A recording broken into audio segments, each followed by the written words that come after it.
Nota 101, que siempre nos privilegia con la audiencia en este viernes 19 de abril.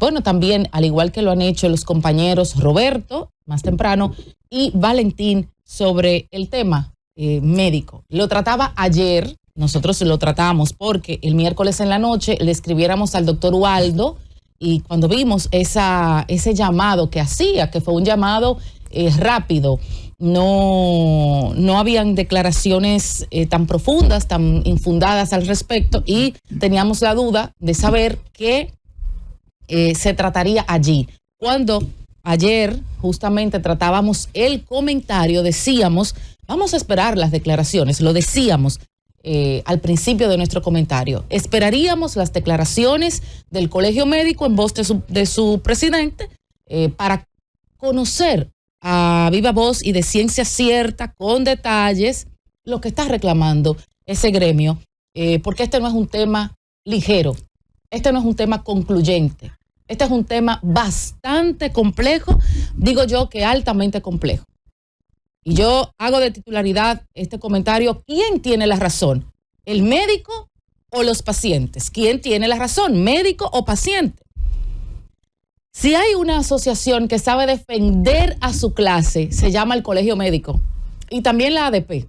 Pero el Colegio Médico, que hace una convocatoria de 24 horas y demuestra ese poder de convocatoria, sobre todo ese poder que tiene el doctor Ubaldo de congregar y reunir a toda su clase y ponerlos a una, lo demostraron ayer frente a la Suprema. Pero fueron más los que no asistieron presencialmente a esa marcha o a esa protesta, pero que están 100% de acuerdo con esa lucha que está lidiando el Colegio Médico.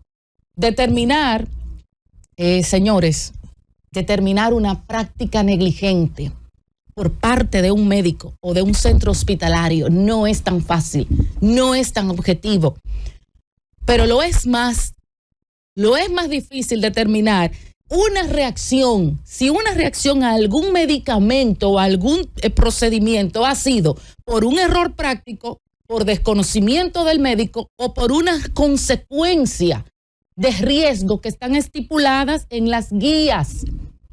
Tanto los médicos como los centros de salud, tanto los públicos como los privados, tienen su referencia que lo marcan los organismos internacionales, la OMS, la OPS, un manual de prevención y de control de los microorganismos que pueden existir en los centros de salud y que pueden contagiar a un paciente. Existe un nivel para cada centro hospitalario que lo manejan a través de expertos, de comisiones. Existen departamentos de control y de prevención de esas infecciones y de microorganismos para determinar todos los meses si se está en los niveles infecciosos normales. Por ejemplo, hay centros de salud que tienen sus niveles de infección y de microorganismos en un 0.9%, en un 1%, hay algunos en un 2%. Ya dependerá de cada centro, como digo, en referencia de las guías, ese protocolo, cómo lo maneje y cuál sea el estándar que ese centro médico entienda que debe mantener su centro de salud. Y habría que ver necesariamente cómo Salud Pública y el SNS están manejando esas comisiones y qué están haciendo con los reportes que reciben de esos centros de salud, tanto los públicos como los privados. Y si se están siguiendo los protocolos de prevención a riesgo biológico. Pero todo lo que conlleva un tratamiento médico y un procedimiento, ya sea invasivo o mínimamente invasivo, conlleva riesgos. Y tanto los médicos como los centros de salud los tienen estipulados en las guías. Este es un tema, reitero, complejo.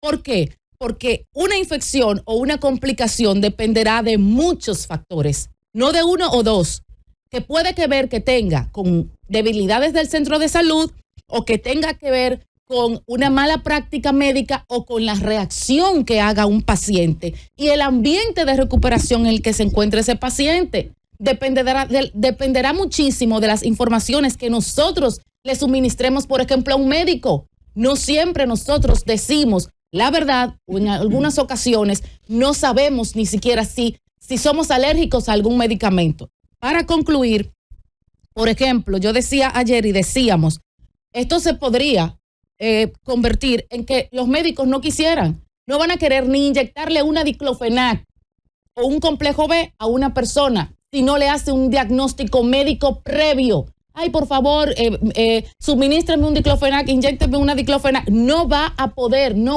porque puede tener miedo de que se complique. Concluyo, señores.